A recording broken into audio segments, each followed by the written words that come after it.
listening to KPFT Houston.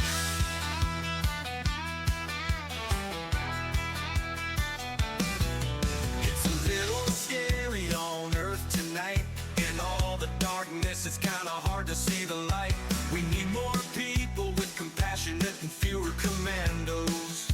Stand up for what's right on Vegan World Radio. Vegan World Radio. Vegan World Radio. It's time to live. It's time to grow.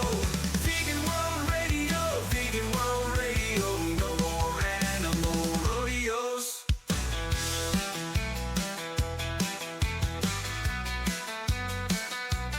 Standing up for animals is a different kind of fight. When corporations keep the truth far from our sight, but the ones who see the truth can't ever let it go. The truth is alive on Vegan World Radio. Vegan World Radio. Vegan World Radio. It's time to live. It's time to grow. Vegan World Radio. An animal-free fandango.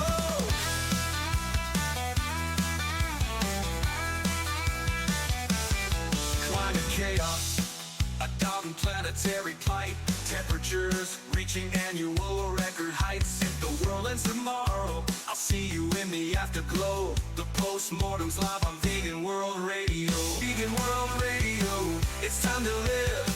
It's time to grow. Vegan World Radio. Vegan World Radio. The One Health message in stereo.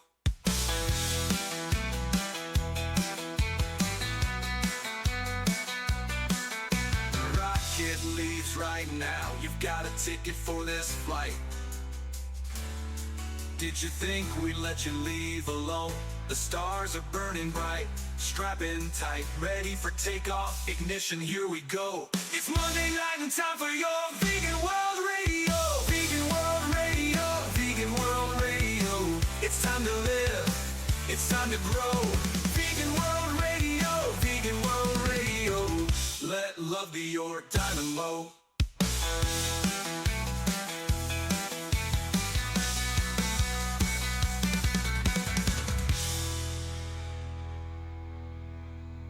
It's Monday night, and you know what that means. It's Vegan World Radio. My name is Sky Jack Morgan, and over there is Dr. Crystal Heath, the veterinarian. How are you tonight, Crystal? I'm good. I did surgery all day today, so I'm a little tired. But while I do surgery, I listen to audiobooks. And this time I was listening to The Hot Zone by Richard Preston, a 1994 nonfiction thriller.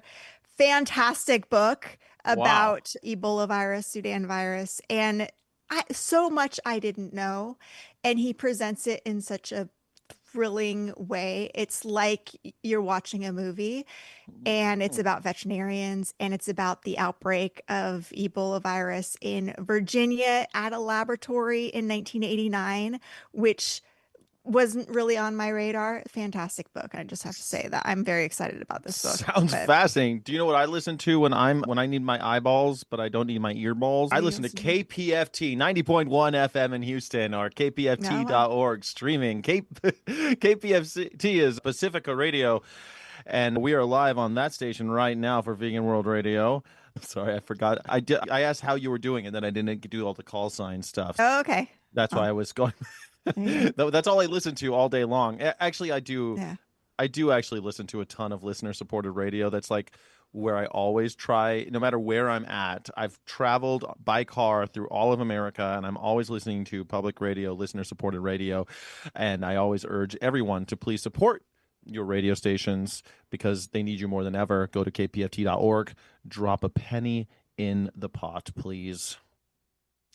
Yeah. What do you think? Yeah. And if you do $100, you get a t-shirt and it says Vegan World Radio on it. And I think it is my favorite t-shirt. But this week, for this hour, we will be talking about, normally Crystal and I are on every other week, but everyone is so lucky to get us on a third time this month. It's like leap year. We're here 3 times this month, and everyone is stoked about it. I'm stoked about it. I'm always happy to be on KPFT. And I hope everyone will stay for the full hour because we're going to talk about the House Committee on Agriculture and their meeting this week, which most people. Week. Yeah, last week. Sorry. Yeah. last week. It's Monday, so I'm still on last week time. Most people, I think, I've heard about people having Grey's Anatomy watch parties, but Crystal and I have House Committee on Agriculture watch parties. So we watched it together and paused it and talked about every moment, and we're gonna We should share do what like we a gleaned. Mystery Science Theater 3000 situation to that. Yeah, we should, with Like, puppets in the foreground. Yeah, that would be great. Although I don't know if you can. It's hard to stay funny when they're really talking about, hey, we need I to put know. animals into torture devices. We're And they're putting real. gaslighting you. Oh my gosh, the gaslighting was real. The Yes. manipulation, it was so frustrating. It was frustrating and many times just not funny. And a lot of times you're catching up. Who is this guy talking? Which one is this? Who are these people? You're trying to catch up with all the characters in this odd display of tyranny against animals. And it's strange too how divested they are from their own humanity and are able to talk about what they're doing to animals in terms that are, yeah, so detached from any kind of compassion. But it's also there's it's almost like they actually believe that they are providing the best welfare for these animals by confining them into 2.5 foot by 7.5 foot pens. That's what it comes down to. It's like we need to do everything we can to make sure that producers are allowed to continue to confine mother pigs who are pregnant in 2.5 foot by 7.5 foot pens for 114 days of their pregnancy. And we need to ignore all of the science that says that is harmful, not only to the pigs, but for public health as well. That's the other part. I know what you just said was a great question. Do they really believe that what they're doing is in the animal's best interest? I'm not even concerned. I'm not even sure they're two other things. I'm not sure that the Congress people who are holding the meeting, if they believe that they're acting in the best interest of Americans, I don't think how could they believe that? And then also the people who are fighting it on the producer side, can they really say with a straight face? You'd have to ignore all of the science to say with a straight face that doing it that way is better for public health, the consumers of their product, quote unquote, the animal. So these are the three big questions, I think, if we're trying to get into their heads, I don't think we have the answer. What do you think? The entire thing seemed like bad faith Mm. because look at who all of the witnesses were. They were all industry people. Not a single person was a veterinarian. We had Pat Horde, who is the CEO of Horde Family Farms and vice president of the National Pork Producers Council. Matt Steinman, he was a pig farmer and board member of the Iowa Farm Bureau. We had Holly Cook, who is She's the the economist for the Mhm. National Pork Producers Council. Travis Cushman, who is Deputy General Counsel of the American Farm Bureau Federation.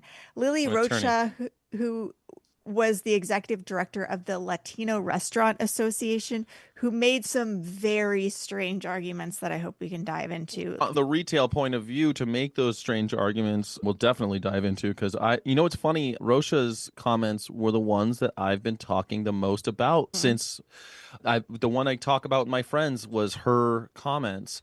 And Yeah. it's weird. And then the last one was Velma. What was her real name? I called her No, Velma. I thought Velma was Holly Cook in your mind, the young 18-year-old looking one. But No, we that was also had that was Daphne. Tiffany Dow Lashmet, who is the professor and extension specialist in agriculture law at Texas A&M University. Yeah, Tiffany and Dowell Lashmet was the Velma character. Did you not watch Scooby-Doo growing No, up? I don't know who the These characters tropes. are. I'm really bad. I'm sorry. There was I like don't- this. They're all about the same age. I think they're all teenagers. One is the skinny drink of water, and the other one is like the nerdy, but like the nerdy girl and the kind of cheerleader type. Okay. Velma's the nerd, and Daphne was the. Anyway, Holly Cook was more like the Daphne. It doesn't matter. I thought that you got that joke, and now that you don't, I feel like that was a wasted. I got it at the time when we were talking about it before, but I got my characters confused. So That's now okay. As long as Scooby and Shaggy, I think we'll Who is Shaggy in this situation? I don't think we had a Shaggy, but you Okay. know what? Can I tell you, since just because this is Vegan World Radio, did you know that Casey Kasem, a devout animal rights vegan, was the voice of Shaggy and Scooby? And so at one point, they wanted to do a tie-in with Burger King, and Shaggy and Scooby were going to do a Burger King ad. And not only had Casey Kasem demanded that when they ate those big Scooby sandwiches, there was never any meat in the sandwiches in the cartoon. And so when they wanted him to do the tie-in for the kind of the you know what I mean, yeah, the Yeah. sponsorship, like the ads, Casey Kasem said no. And Amazing. yeah, and they ended up firing him. He ended up not Oh, doing it for very much longer. And yeah, Casey Kasem, the wow. weekly top 40, Casey Kasem, famous radio voice, Casey Kasem, the weekly top 40. That's my Casey Kasem ad, my Well, impersonation. good for him. I think, you know Rest what, in peace. Is he dead? He's I dead think now. that if he's not, he's knocking on the door. He's knocking on heaven's door. All right. So before we get too much deeper into this, so now we know the characters, but I guess we need to tell everybody what He died in was, 2014. yeah, he's God been rest his dead. soul. He Yeah. actually, Been it's dead for more confusing, than 10 years. Oh, but he poor guy. disappeared for a while. He Yeah. disappeared and no one knew where he was, and everyone thought he was dead, and then he wasn't dead, and then he died. It's a crazy Mm. story, Kasem. Casey Kasem, the weekly top 40. Proposition 12, what was it? I guess we can talk about question 3 in Massachusetts, Prop Yeah. 12. Can you give me the rundown? So this whole U.S. House Committee on Agriculture hearing was all about how do we overturn Prop 12 and Question 3 in Massachusetts so that producers can keep pigs in gestation crates. And so Prop 12 would basically prevent pig meat sold into California that comes from pigs whose mothers were confined in these gestation crates, and only whole raw pig meat. And what did they end up saying? This was about 13% of the pig meat in the United States. Yeah, I want to say it was a little lower. Yeah. Okay, so it's important because this affects all of America in a way. And so it's not just producers in California, which is where the real conflict happens. So Californians are saying they don't want the whole pig meat, but California buys 13% of all the pig meat in America, which is interesting. 25% of the pork in America is controlled by the Chinese. And so it's actually having this global effect, what's happening because of the Californians over there in passing Prop 12. And then you also have Massachusetts, which is less of a big deal, but still the writing's on the wall. These states are starting to pass laws about their own public health, and then that means that people growing pig producers outside of their state are having to make changes if they want to sell to a big market like California. Yeah. And they made the point that California only produces 0.1% of US pork, and Right. yet they consume whatever it is. I think it's 13%, It's but I could be 13%. wrong. Yeah, they consume Um, 13%, but I forget how much of the California market is whole pig meat. I think yeah. that's where I don't know that percentage. But the Chinese have a similar thing, right? It's not just the Californians. There's also international laws like this where they don't want ractopamine in China, right? So if you want to sell pigs to China, you have to not use ractopamine, which is a drug they give to them to give them a lot more leaner flesh or something. Yeah. And so it's not just California, it's not just Massachusetts, it's also international. They're But not messing with China. They're fine to give China their ractopamine-free pork, but they're debating whether California can dictate they want they want the pig meat sold in their state to be produced. So I think that's interesting. And why do Californians care? Because piglets born to confined sows are more likely to be infected and often remain asymptomatic carriers through slaughter of things like Salmonella, Campylobacter, Listeria, Yersinia, Staphylococcus aureus, hepatitis E, and that contaminates retail pork. So it's a public health threat. And Californians said, no, we don't want that. And Californians already suffer hundreds of thousands of foodborne illnesses annually linked to contaminated pork. Yeah, so what's interesting here too is that since they did that, man, these percentages are crazy. That 60% of sows that 60% of them have salmonella. It was a huge number. I forget now of Campylobacter, and these are killers. Listeria, there was an outbreak recently with the boar's head situation that killed many people, and that's a pretty horrific way to die, and it was an international scandal.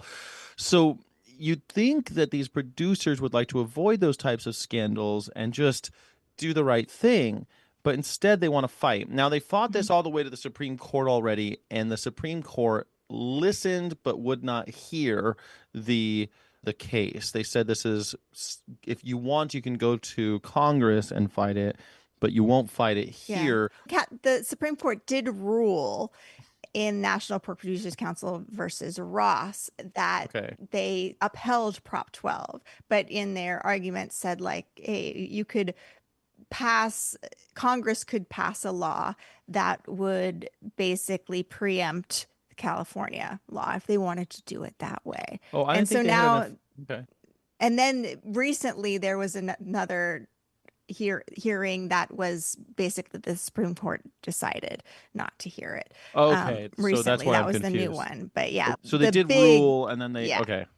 Got it. Yeah. And so they sent it back, and the pork producers are like, ding, dang, do. Darn it. We got to figure this out. How can we not spend any money to do this? Now, in the meantime, this proposition passed back in 2018. It's been 7 years, and 27% of pork producers have switched over. They've paid a little money, changed their setup. They don't use gestation crates anymore. The pigs have a little bit more space. They might have had to hire a couple more people, which supposedly these businesses are supposed to create jobs. So they had to hire a few more people, whatever. And they're happy to be still in the market, a market that comprises 13% of it. 13% of the market. If you cut that off, I can see how they'd be afraid. So do the right thing, I think that would mean something, right? Now these people who did 27% and they followed the law, they're standing to lose their investment because they did the right thing, they followed the law, and now they're saying, no, we're not going to do that anymore, maybe. So what happens to them? And yeah, their interests are being taken into account too in this House Committee on Agricultural meeting. They get to sell their high welfare pig meat, but maybe there's like, it turns out maybe people don't want to pay extra for high welfare pig meat.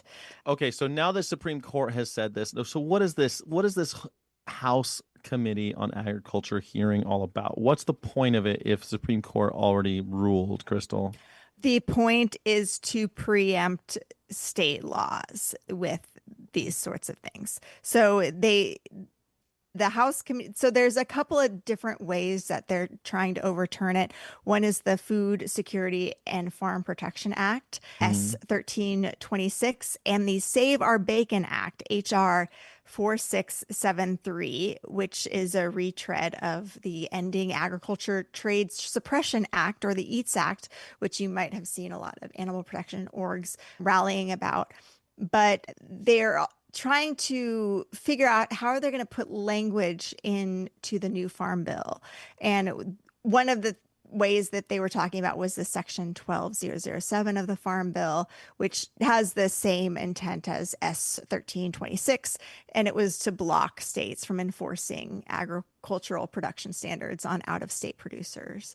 They're just grappling with all of these different ways. And they had this lineup of witnesses that were all giving their own narratives on how to support the pig meat industry, and I thought that was just really fascinating. I found it fascinating as well. I also, just on a side note, I found it just as fascinating who wasn't there. Now, the entire committee wasn't there, and I just want to I think it's important to mention that we have a couple of representatives on the Ag Committee, Ronnie Jackson from Texas 13 and the 5th District of Texas in Lance Gooden. Both of them are on the Agriculture Committee, and neither of them showed up to the meeting, to the review of Prop 12. I think, and this is complete conjecture, I think it's because they oppose the idea of so Lance Gooden opposed the EATS Act.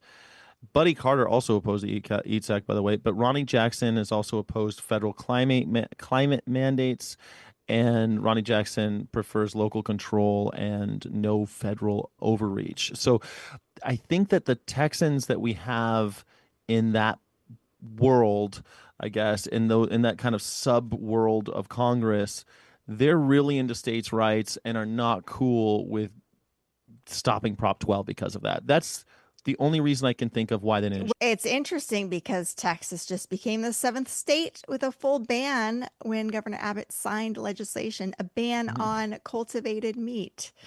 Yeah. And very Governor Abbott interesting. signed in late June of 2025. So should the federal government be able to tell Texans, even though they banned it, that we shouldn't be allowed to ban it? Should we be allowed to ban what we want in our state? Or should the federal government be able to force us to sell these products? What's good for the goose is good for the gander, right? It's like each state has a like we were talking about this when we watched the meeting, the review, that each state has its own laws about cigarettes. It's a patchwork of 50 different laws. And the pork producers were saying, oh, this is too onerous. We can't possibly have a different standard for every state. Cigarette companies do. They have they have to jump through hoops if they want to sell in every state. And they do. And these Congress people were saying things like, our bill makes it clear, if you don't grow it, you don't get to regulate it. So that basically means all of those bans on cultivated meat, those states that banned cultivated meat, if they're not growing cultivated meat, they can't ban it. That's what that means if it was consistent. So we can't ban tobacco generally grows in the Carolinas and parts of Virginia. So I guess we can't ban any of that. We can't regulate, not just ban, regulate it. And Texas can't regulate or ban cultivated meat either because it's not grown there. It's grown someplace else. You're not allowed to. This is BS. It's insane that it's a castle built on it's a building, what do you say? It's a foundation of sand. They're building it on nothing. Yeah. But I don't know, it might still happen.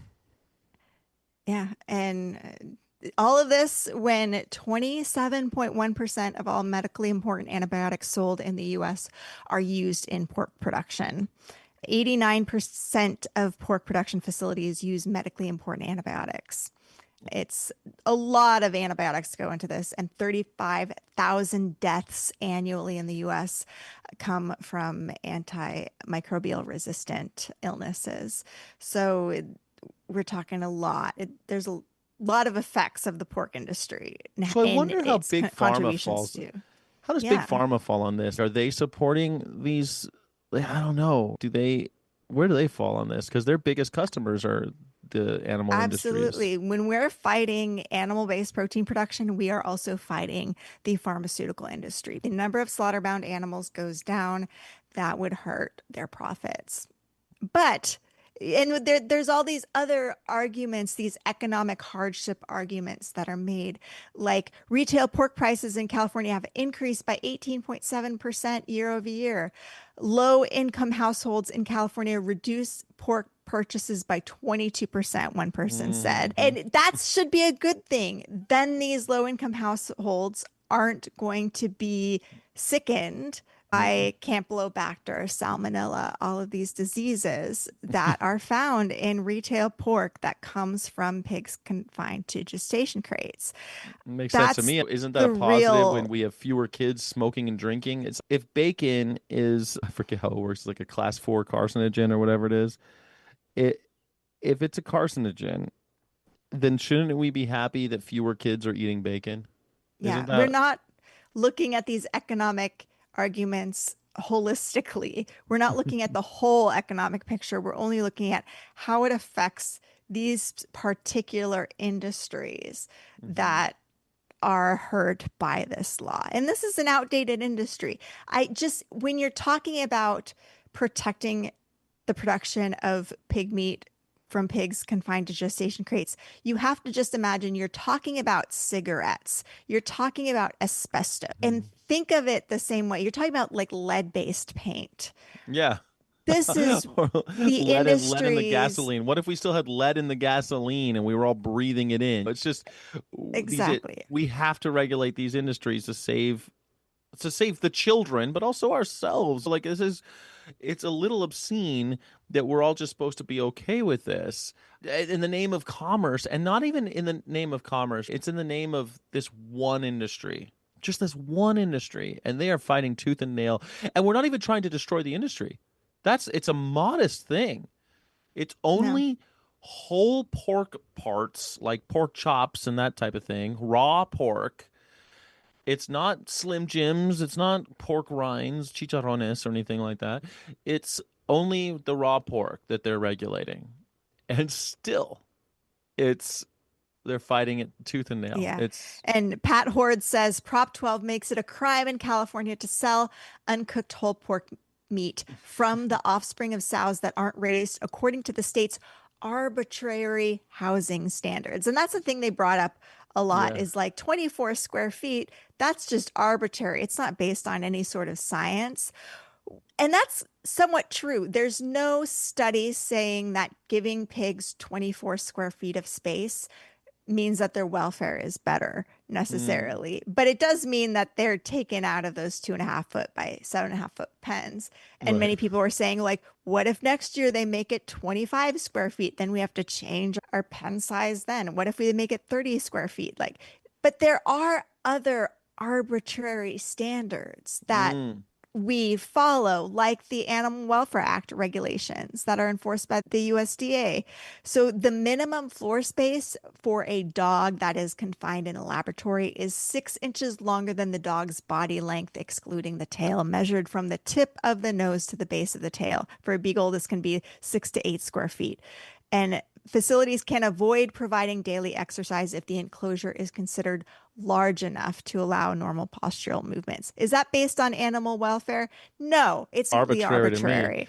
Yeah, and it's not just Absolutely. in the animal world. I remember when they were raising the interstate highway system speed limit from 55 to 65, and all the science was saying impacts at 55 and gas mileage are better. Like you're more likely Hmm. to survive at 55 miles per hour on impact, and also 55 miles back then. Cars were more optimized to drive at that speed and maintain gas mileage better. But 65 people just wanted to go 65. It was Yeah. completely arbitrary. It wasn't like 65 was this magic number that was science based. So we do Yeah. this all the time. So that argument doesn't hold any water to me. I don't think this idea of arbitrary, yeah, we decided that it was that much. That's what that means. Great. I, they said a lot of stuff like that, arbitrary patchwork laws. It seemed like they had their buzzwords down pretty pat Yeah. before they went into this meeting.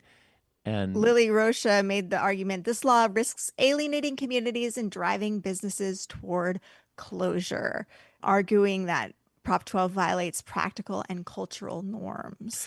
this was my favorite. So she was representing the Latino Restaurant Association. She was also the only Californian on the witness stand. Everyone else was from Iowa, Mhm. Ohio, like wherever.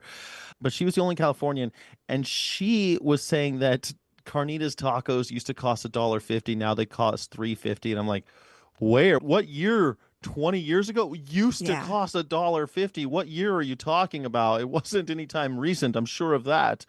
And I just thought that was hilarious. She And said, carnitas are not just a meal, they are part of our our heritage. I heritage. don't think confining mother pigs to gestation crates is part of Latino heritage. That's right. That is not true. And if we could even say pig meat for, made through cultivation in a lab is perhaps more in alignment with Latino heritage than confining pigs to gestation crates. And she should be arguing against Texas banning cultivated meat in their state because that is preventing her from having access to pig meat that is part of their cultural heritage. It's no different. Like the production methods are no more extreme having pig meat produced in a lab versus pig meat produced via mother pigs confined to gestation crates. Yeah, the heritage argument is something that you find out when you're a vegan. Everyone all of a sudden says, yeah, it's my culture to eat a lot of flesh. I'm like, I was born in America. We eat flesh every breakfast, lunch, and dinner. Don't try to pull the Yeah, and your culture culture card on me. isn't to consume flesh that is produced by rich white billionaires by mass confining and breeding genetically selected animals that are pumped full of vaccines, antibiotics, and artificially inseminated in order to produce them in mass for your community of You color. say rich white, Crystal, but I got to push back a little bit because JBS.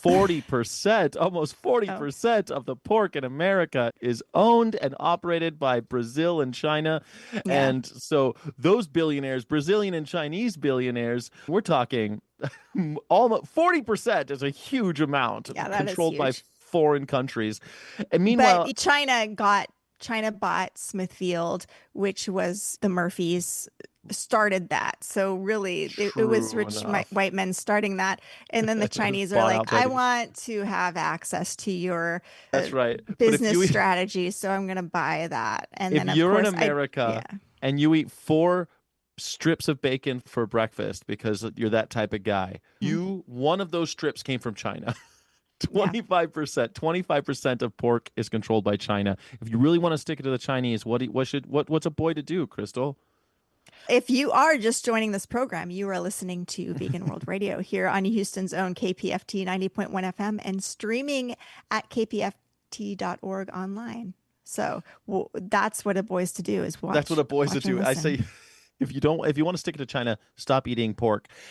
Okay, as I live with two Hispanic people, and one of them was born in Mexico and one is not, but they're both Mexicans. And when I was telling them about La Roche, I think, what's her name? Rocha? Lily Rocha, yeah. Rocha. Lily Rocha, that's her name. And they were laughing because they're like, Claudia Sheinbaum, the president of Mexico, has gone to these great lengths to say she wants to go back to the cultural touchstones and start getting their protein from beans and growing more corn, rice, beans, corn. That's what is like the hallmark of the Mexican experience.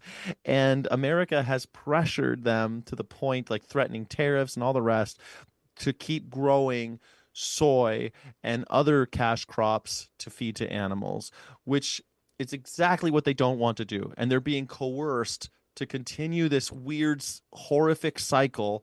So the fact that you've got somebody up there saying it's our heritage to promote these Iowa pig farmers, and if we can't get it cheaply, we just won't eat carnitas anymore and we'll lose our culture. It's just ludicrous. Yeah, it's And ridiculous. pigs aren't from Mexico, by the way. Pigs are from Europe. Pigs came over on the boats. Yeah. They came over because of colonialism. If you want to stick it to colonialism, what should you do? Put beans on your tacos instead. Beans and guacamole, so good. Yes. If you're anti-colonialist, you should stop eating pigs. Yeah, putting tofu on your tacos probably more in alignment with your cultural heritage than putting pig meat produced via gestation crates on your tacos. So yes, this monstrosity. There's these Franken pigs that they've made that are susceptible to all these diseases and are just petri dishes of, what do you call them, microbial resistant? What do you call it? Antimicrobial resistant bacteria. Antimicrobial resistant bacteria. In 2020, pork surpassed beef and chicken as the leading source of foodborne illness in the U.S. with 787,000 cases per year. 787,000 cases per year. Let's talk about that economic argument. And any reduction in pig meat consumption is going to benefit the economy.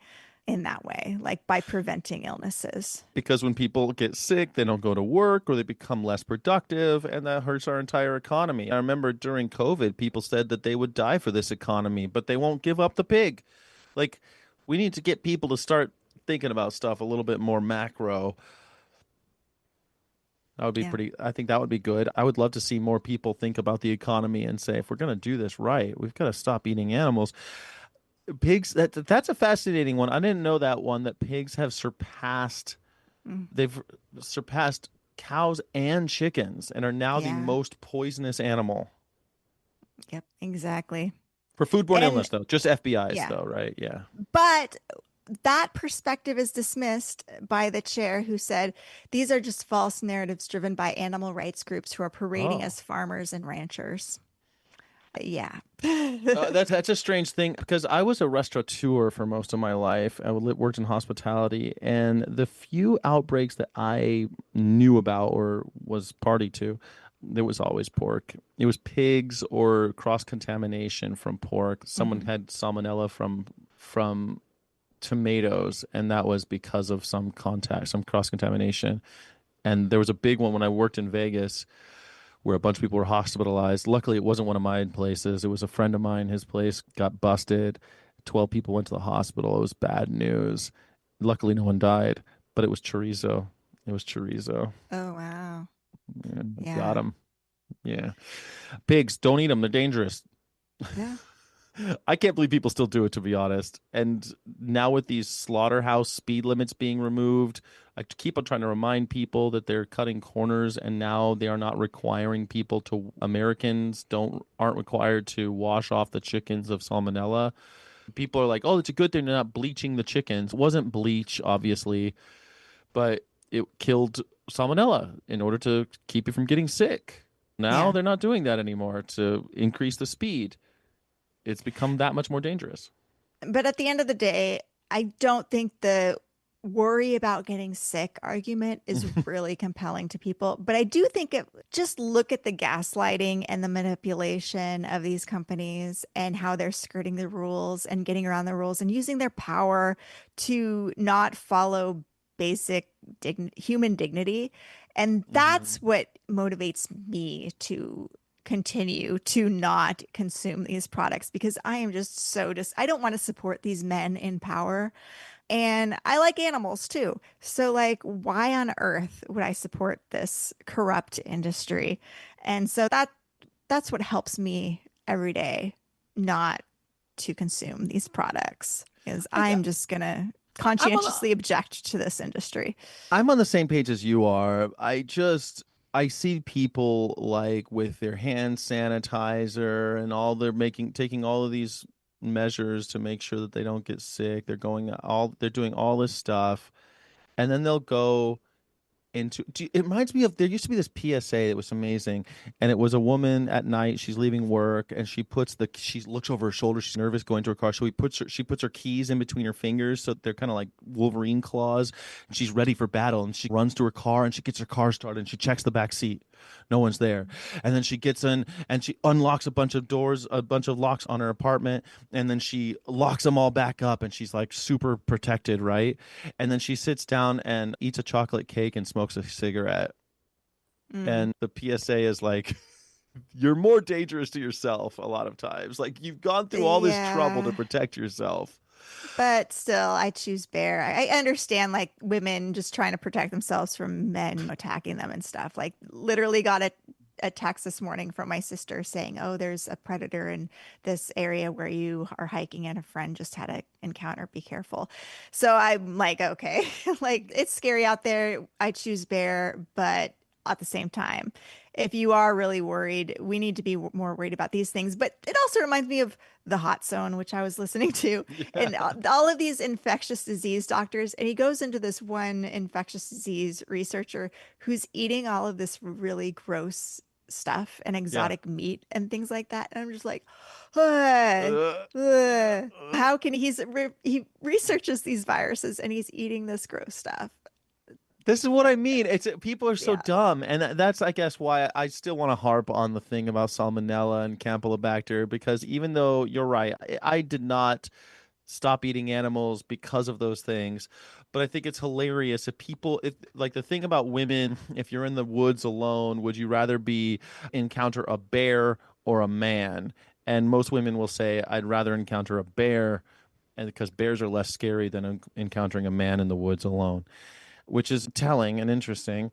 But if you're going to choose bear and still eat chickens, I'm sorry, that's just stupid. Because Yeah. chickens are probably going to kill you, and you're probably never going to run into a dude alone in the woods. I've gone on many hikes, and the only time I've seen really wild animals, they're pretty far away from me when I see them, and they're usually going the other direction.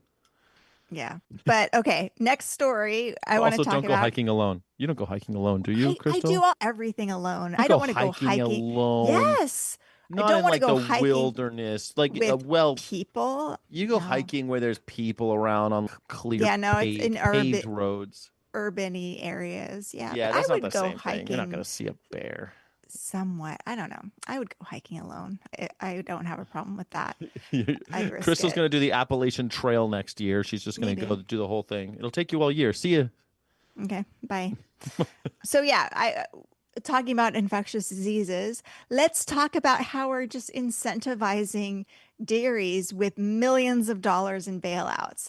We've Okay. been told, oh, these poor dairy farmers, they're suffering because of the bird flu outbreak and losing milk production. The cows are boarding.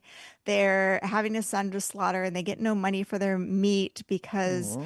they body condition score is like 1. They're super thin and emaciated from this bird flu. Oh, the poor farmers. But turns out we're also giving them millions of dollars in bailouts. And the group Farm Forward did a FOIA request and found from the ELAP program, the Emergency Livestock Assistance Program, how much money we are giving to these dairies and really listed it all out. And it's quite shocking. This one farmer received $1.45 million for an outbreak at his farm last October.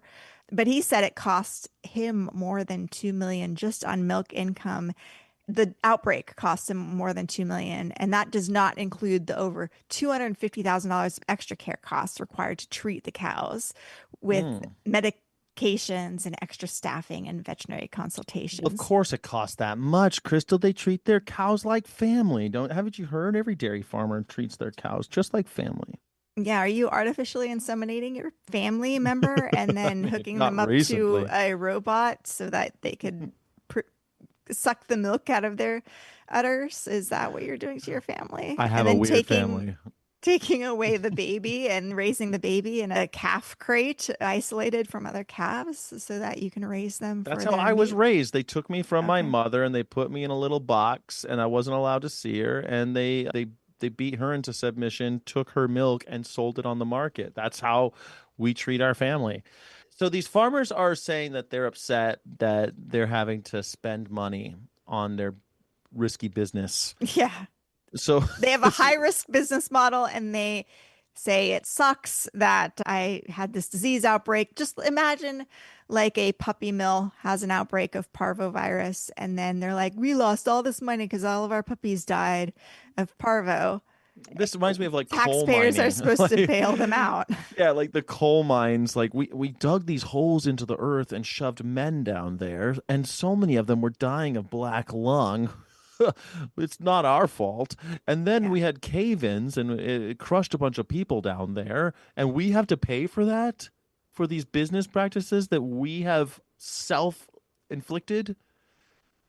This person says this was a once in a lifetime event, and we knew that we were going to need support to support producers. And we knew that the quicker we could get them some assistance out to them to help them test, the better off we were going to be, and the faster we'd be able to bring the infection under control.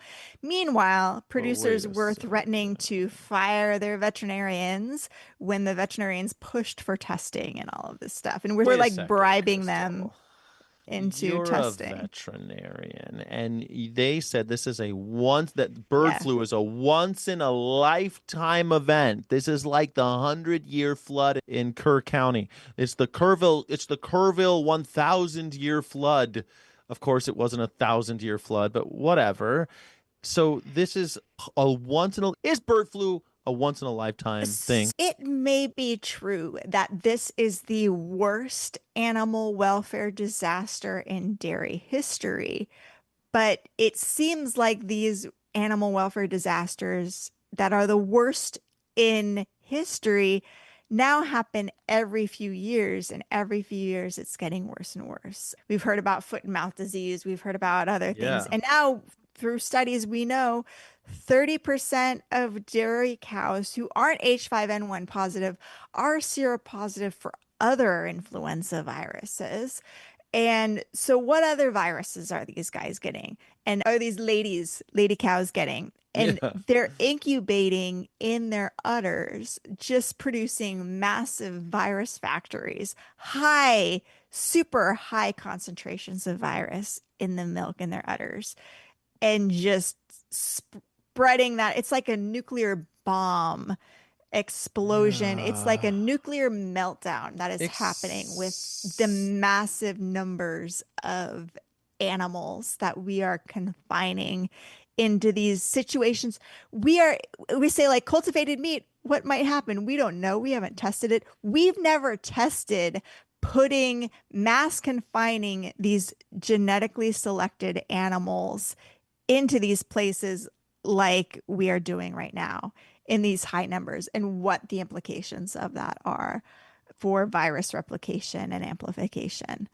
I So, don't know about the worst in history though. Let me just ask you because like I know a few, and foot and mouth disease killed like 4.5 million in just yeah, UK. And just are you just is this just American you're thinking? Because BSE or bad cows killed 4.4 million in the UK alone. yeah.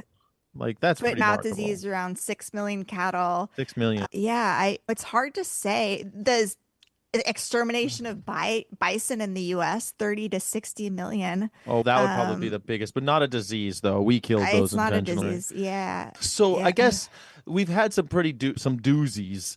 Are the Uh-huh. dairy cows? And it's funny because when we were at VMX, the Texas dairy man, I forget his name, he was talking about how it's endemic now. It was the Texans Mhm. thing that we're just going to have to live with bird flu. And when you say something like that, it to me it sounds like this is not a once in a lifetime thing. This might be just the beginning of something, but last year everyone was saying the Texan dairy guy, he was saying this is it's here to stay. Bird flu's here to stay. We need to start planning for it better.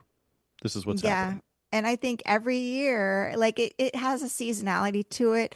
Right now Yeah. it's heating up. And I think I want to go out there to the farms and see what's happening with the heat, because I think it's fine when it's colder weather. The animals can get through the bird flu. Yeah, some abort, some maybe are never able to have a calf again, so they're eventually cold.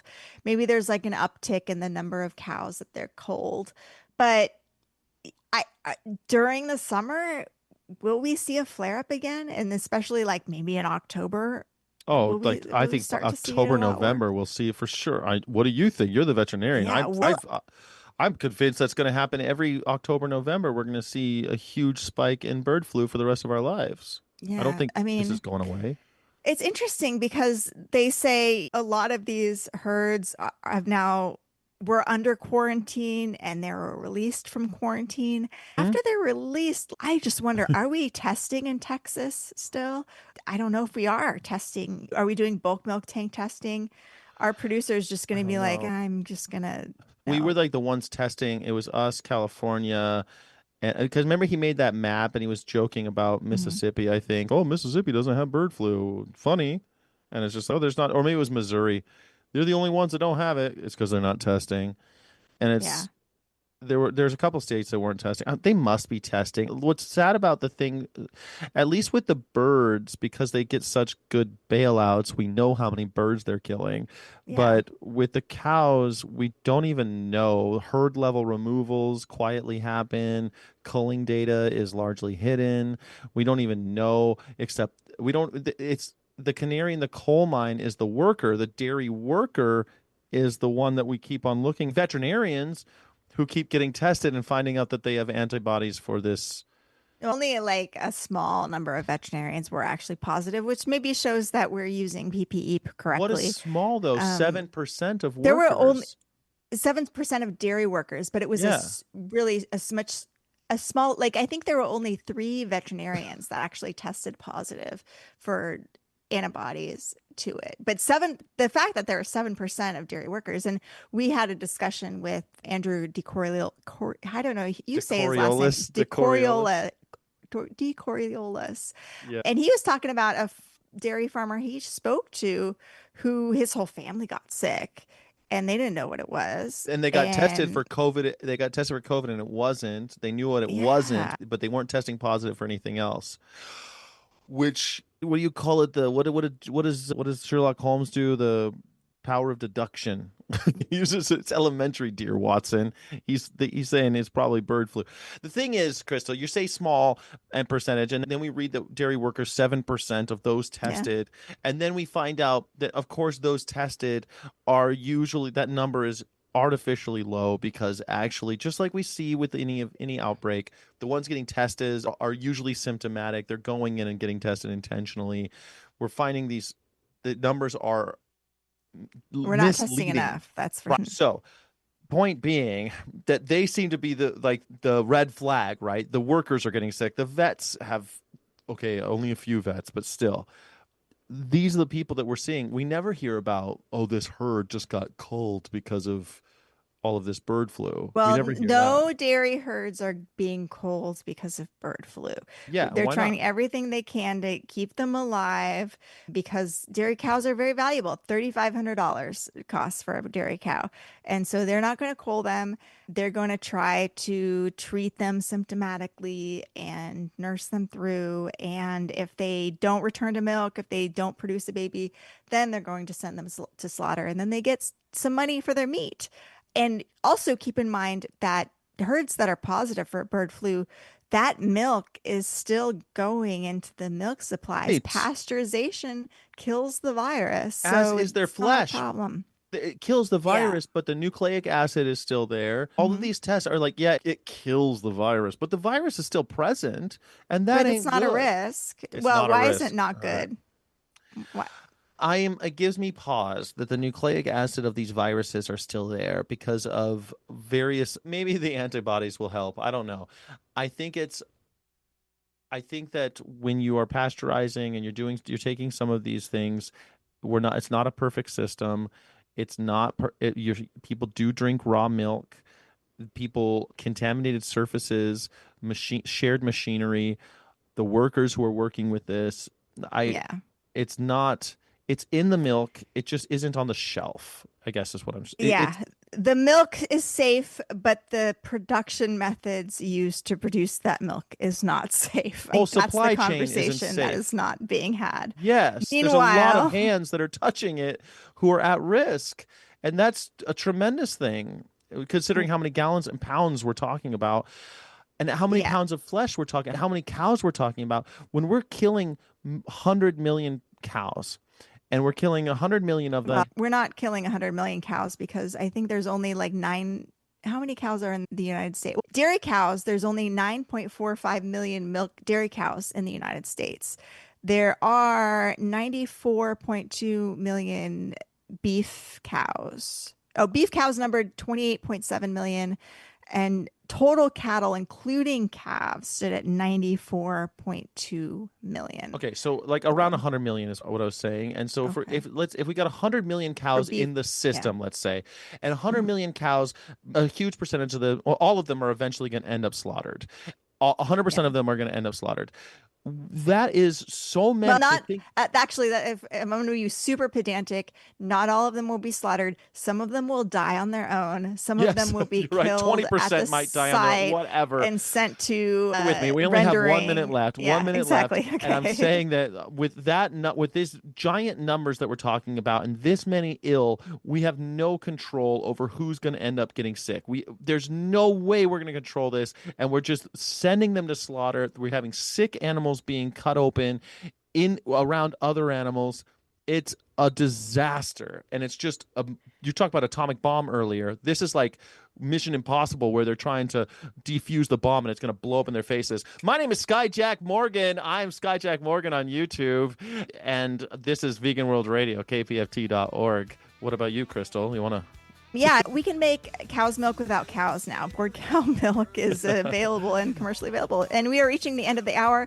But if you've missed any of the show, you can always hear it again at the archives at kpft.org. And please tune in again for Vegan World Radio next Monday night, 7 to 8 p.m. And I think Ocean and Patrick will be on. And thank you, Blue, our sound engineer. And do keep listening for more progressive programming here on KPFT 90.1 FM, Pacific Radio in Houston, Texas. It's us next week, Crystal. We're on next week. Oh, are we? Oh, okay, yes. Cool. And if you want even more of us, find us on YouTube. All right. Standing up for animals is a different kind of fight. When corporations keep the truth far from our sight, but the ones who see the truth can't ever let it go. The truth is alive on Vegan World Radio. Vegan World Radio. It's time to live. It's time to grow. Vegan World Radio. Vegan World Radio. An animal-free fandango.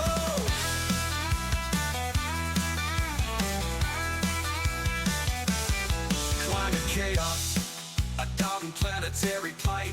Temperatures reaching annual record heights. If the world ends tomorrow, I'll see you in the afterglow. The postmortem's live on Vegan World Radio. Vegan World Radio. Vegan World Radio. It's time to live. It's time to grow. Vegan World Radio. Vegan World Radio. The One Health message in stereo.